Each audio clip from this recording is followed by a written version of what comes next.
Hey! Welcome back to Fat Boys RC. How's it going on out there in the real world? We're having a lovely day here. It's lovely and cold and sunny and dry.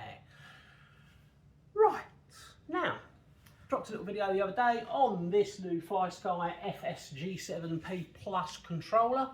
Said I was going to install it onto the touring car and away we went. Right, so we put this onto our newly built Schumacher Vibe with the XCSC motor, which is very, very fast, very hot, and it did not let me down, I must admit. For a budget controller, transmitter, in the £80–90 region, this delivered. I must admit, out of all of the sort of smaller ones I've used, like the RG, the Radio Link RG, the FlySky GT5s, the standard e-tronics, that kind of stuff, this was much, much faster on the response speed. The receivers and technology seemed to be almost sort of lagless. It was, you touched it, it turned. Also, with the menu on the actual controller itself, it was so much control.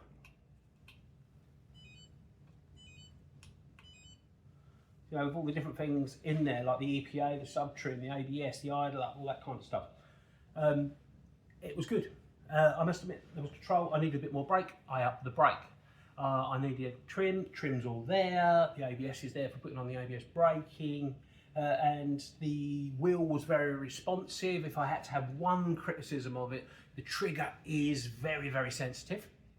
I would like a bit of adjustment on my trigger, but that normally comes along with the more expensive type of controllers. So anyway, we get these from Banggood. We got a 10-channel transmitter. Comes with an 11-channel receiver, so you can use this to its full potential on any model like that. It would be nice to put this in a crawler because then I'll be able to control engine signs, lights, all that kind of stuff. Good fit in a nice big hoofy hand. Very, very responsive control. Why go spend £300 on a controller when you can get a nice responsive controller for sort of £80–90 on Banggood?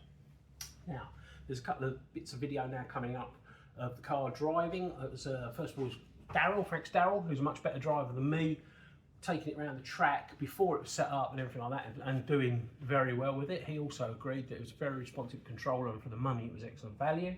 And then there's some video of a little bit of a race where I was involved in a little bit of a race, and unusually for me, I was winning until I ran out of battery because I didn't change the battery because I'm an idiot.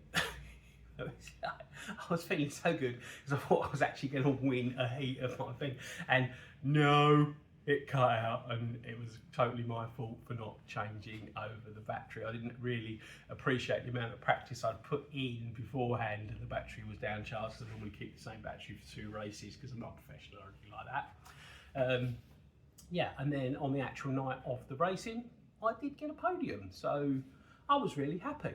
Partly down, well, a lot of it was down to the car because the car is great and the motor is even greater, and a lot of it was down to the controller. So anyway, I would strongly recommend getting one of these. If you're looking for a budget end controller, you don't want to break the bank, you want something that's responsive, you want something from a good name, FlySky is a good name, get it. I mean, you can get it anywhere. This one particularly came from banggood.com. You can get them on all the other sites as well. But anyway, watch a bit of a video of the car going around now, see what you think. It was actually great. I hope you enjoyed it, and I'll see you in the next one. Cheers, mate. Thank you.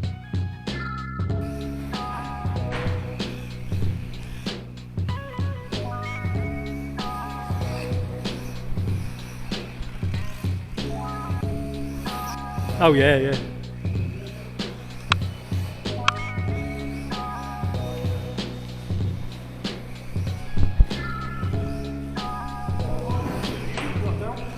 All right.